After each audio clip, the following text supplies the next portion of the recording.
Once upon a time, if we ever needed to travel anywhere, we would have to use our own legs, or the legs of animals. Our vehicles were horses, and camels, and donkeys. As humans, we had to learn to control these vehicles. Then the invention of the internal combustion engine brought about a revolution in transportation. Motorized cars became our new vehicles.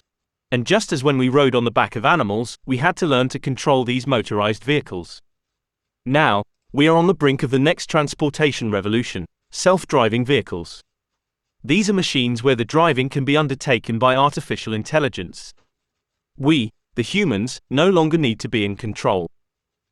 This issue of control is one of the most important legal challenges to overcome in rolling out driverless vehicles on our roads. The challenge is essentially this: how much control should we give to AI? How much of the driving can be undertaken without human control? When a car is being driven by an AI, should you be able to kick back and relax like a passenger, or should you monitor the behavior of the AI? Just as a parent must always keep an eye on their children. There is also another important issue to address when discussing the rollout of driverless vehicles. And that is the issue of liability. For example, if a pedestrian crossing the road is hit by a self-driving vehicle, then who is liable for this accident? This question of liability is in many ways an extension of the control issue. Who is liable depends upon who is in control. Driverless technology is also likely to become big business. According to research by McKinsey, the market for autonomous vehicles in the passenger car market could reach almost $400 billion by 2035. So, countries that are better prepared to roll out driverless vehicles, which means having a good answer to the question of control, are likely to reap a larger share of this new market. The government of my country, the United Kingdom, seeking their fortunes in this untapped market, has taken a stab at this question of control. In November 2023, they introduced the Automated Vehicles Bill in Parliament. If this bill is passed, then it would set the legal basis for the use of driverless vehicles on British roads. In the UK, a bill must pass through a number of stages before it becomes law, during which any number of changes may be made to the bill. So, what we're evaluating is a first draft, or a first attempt at this legislation. And I would say, it's a very good attempt. The bill answers the question of control, and therefore the question of liability. However, though a good bill, I don't think it's bold enough. It doesn't go far enough to realize the full benefits of the driverless revolution. Let me explain why.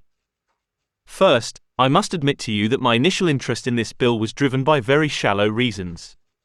I thought this bill would make science fiction an everyday reality. I was captivated by the idea that we could soon see robots driving our cars, just as I have seen in science fiction films. Nonetheless, these shallow reasons spurred my research into the benefits that driverless technology may have on society. I have now come to realize that self-driving vehicles are much more than AI, just as cars are more than horsepower. I realize now this isn't a gimmick, it's much more than that. This isn't a sci-fi nerd's dream, it's much more than that. It isn't just about convenience, it's much more than that. It isn't just about the economic benefits of driverless technology, it's much more than that. This technology, as I have come to realize, has the potential to save millions of lives that are needlessly lost in road traffic accidents.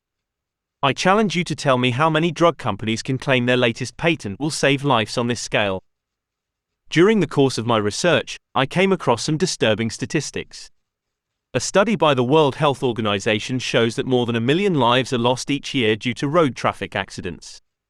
Many millions more are injured, some of whom subsequently sustain lifelong disabilities. More people die from road traffic accidents than from HIV, AIDS or breast cancer, and not much less than from kidney or diarrheal diseases. And among our world's youth, those aged 5 to 29, fatalities from road traffic injuries are the leading cause of death. Perhaps more disturbing, as this study discusses, these deaths could have been avoided if humans were better drivers. That's right, it turns out that we're not very good at driving. We're also not very good at crossing the road. As drivers, we take a lot of risks in our driving, such as speeding, driving while inebriated, driving while fatigued, and driving while distracted from phones and passengers. If you're a driver, you'll probably recognize these behaviors in your own driving. If, as a driver, you've never been involved in an accident, you also know, even if you may not wish to admit to others, you have had many near misses.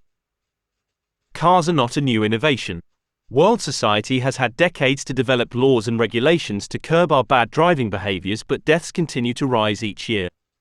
I have arrived at the conclusion that humans don't really exercise adequate control over our vehicles. But an AI controlling your car wouldn't deliberately break the speed limit, wouldn't drive while incapacitated, cannot get tired, and isn't tempted to check the latest message that just arrived on its phone. It may not have your human eyes, but it never takes its attention off the roads. So, it may seem like a no-brainer to give control to AI. However, there is a price to pay for the benefits of this driverless revolution. And this price may unsettle you. Artificial intelligence is not perfect, and, try as we might, it will never be perfect. Its limitations are our limitations, and its imperfections are our imperfections, all manifested in the machines we create. We are better off with AI, but we must accept its imperfections, accept that from time to time, deaths on our roads will still occur due to a fault in the machines. Are we ready to accept this? I don't think we are, at least not yet. We have a lower tolerance for a vehicle out of control than a human out of control. We can punish the human, not the AI. I think we must transcend these emotions and let our reasoning take the driving seat. Otherwise, we risk jeopardizing the life-saving benefits of autonomous vehicles. This unsettling feeling is reflected in the government's bill. It's a commendable bill. It's a good move towards embracing the driverless revolution. But it's a careful move, perhaps too careful.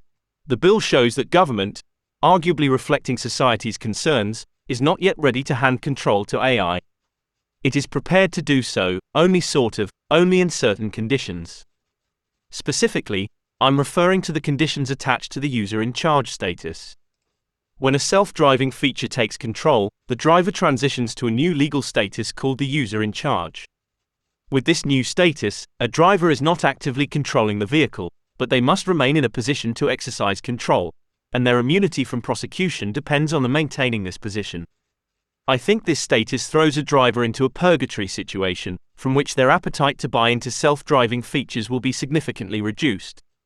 This will hinder the rollout of the driverless revolution and its life-saving potential. The bill needs to be bolder. It needs to hand control to AI without conditions.